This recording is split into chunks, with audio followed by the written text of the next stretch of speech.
नमः शिवाय शिवजी सदा सहाय। ओम नमः शिवाय गुरुजी सदा सहाय। घुश्मेश ज्योतिर्लिंग की उत्पत्ति। घुष्मा का पुत्र जब बड़ा हो गया तो सुधर्मा ने उसका विवाह एक श्रेष्ठ ब्राह्मण की कन्या से कर दिया। घुष्मा ने प्रेमवश पुत्र और पुत्रवधू को अपनी बड़ी बहन सुदेहा के चरणों में बिठाकर कहा, ये आपके पुत्र और पुत्रवधू हैं। बहू से कहा, हे पुत्री, ये तेरी सास हैं, इनकी सब तरह से सेवा करना। इस प्रकार वह नित्य शिव पूजन करके गृह कार्य में लग जाती है। परंतु सुदेशा की ईर्ष्या बढ़ने लगी। एक दिन उसने रात्रि में सोए हुए पुत्र की बोटी बोटी कर उसी तालाब में डाल दिया जिसमें घुष्मा शिव पूजन कर पार्थिव लिंगों का विसर्जन करती थी। प्रातःकाल जब उसकी पत्नी ने अपने पति को नहीं देखा तो वहां खून देखा तो दहाड़ मारकर रोने लगी। घुष्मा को भी महान दुख हुआ।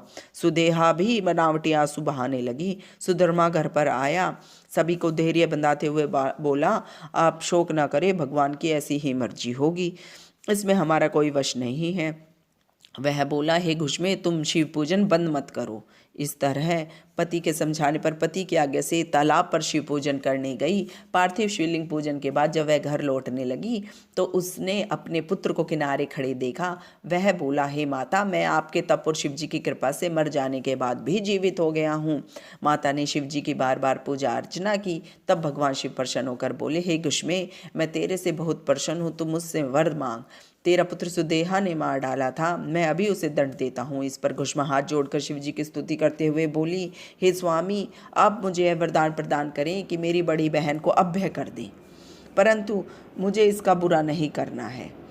यह सुनकर भगवान बोले, शंकर अति प्रसन्न हुए। घुष्मा ने शिव जी से कहा, हे स्वामी, आप संसार के कल्याण के लिए यहाँ पर ही विराजमान हो जाइए।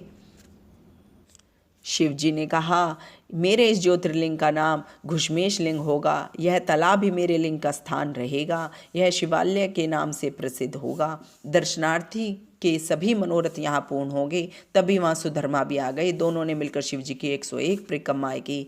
प्रेम से ही शिव जी पूजन करते हुए उन्होंने चिरकाल तक पृथ्वी पर निवास किया।